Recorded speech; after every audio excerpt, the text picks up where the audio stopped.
C'est l'histoire d'un continent qui a longtemps été asservi et exploité par l'Occident. Where the old railway was built by force and violence, Et qui désormais a choisi de tourner son regard vers l'Est. the new railway is built by consent and partnership, both between ourselves and China. La Chine est désormais la deuxième puissance économique du monde. Résultat, entre 1995 et 2017, le montant des échanges commerciaux entre la Chine et l'Afrique est passé de 3 à 143 milliards de dollars. Ce qui pour la Chine est peu, mais pour l'Afrique, beaucoup plus. Dès 2009, la Chine est devenue le premier partenaire commercial du continent, devant les États-Unis. En Angola, en 2017, elle représentait même 40% des échanges commerciaux. Dans certains pays, la menace de dépendance commerciale est donc bien réelle. Ce qui, encore une fois, n'est pas sans rappeler l'époque où la présence était essentiellement occidentale. Depuis quelques années, ce ne sont toutefois pas ces échanges commerciaux qui interrogent, mais l'argent déversé par les Chinois sur le continent. Entre 2005 et 2017, 137 milliards de dollars ont été prêtés par la Chine à des pays africains. Le but ? Financer de vastes projets de construction d'infrastructures. En Éthiopie, par exemple, la Chine a prêté 575 millions de dollars pour la construction d'un métro aérien en 2015. Au Kenya, ce sont 3,7 milliards de dollars qui ont été prêtés en 2017 pour la construction d'un nouveau train reliant Nairobi à Mombasa. Des exemples comme cela, il en existe des centaines d'autres, et surtout, de plus en plus. En quelques années à peine, la Chine est devenue l'un des principaux créanciers du continent. Le problème, c'est que le niveau de la dette dans certains pays africains ne cesse de grimper. Au Zimbabwe, l'endettement est passé de 48% du PIB en 2013 à 82% en 2017.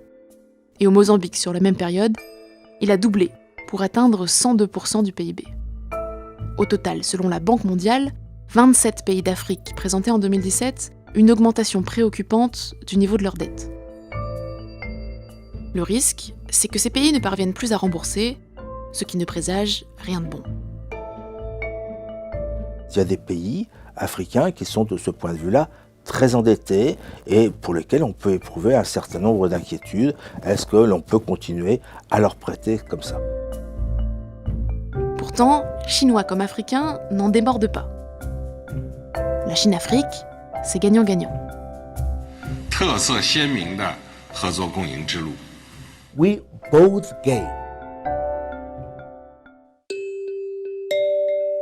Ce qu'il faut bien comprendre, c'est que cette relation peut tout à fait être gagnant-gagnant. Lorsque la Chine prête de l'argent, ce n'est bien sûr pas par philanthropie.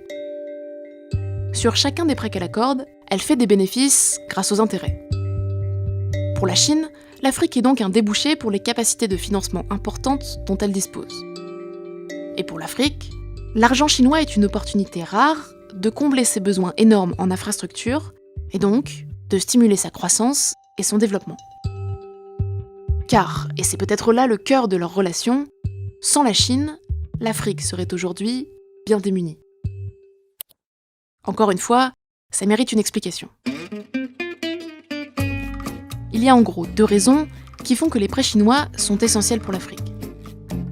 La première, c'est qu'ils sont particulièrement adaptés aux besoins de certains pays africains.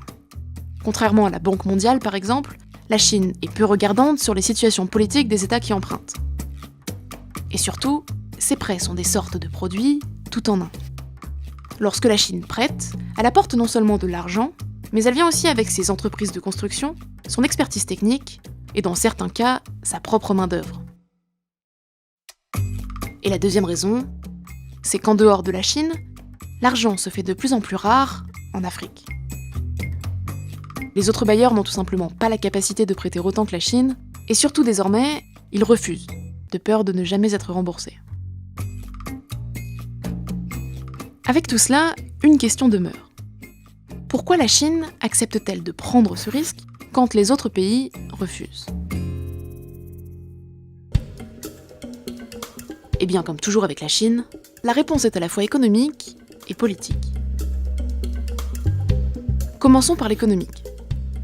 Pour protéger ses investissements financiers, la Chine fait parfois signer à ses débiteurs ce que l'on appelle des clauses de sûreté.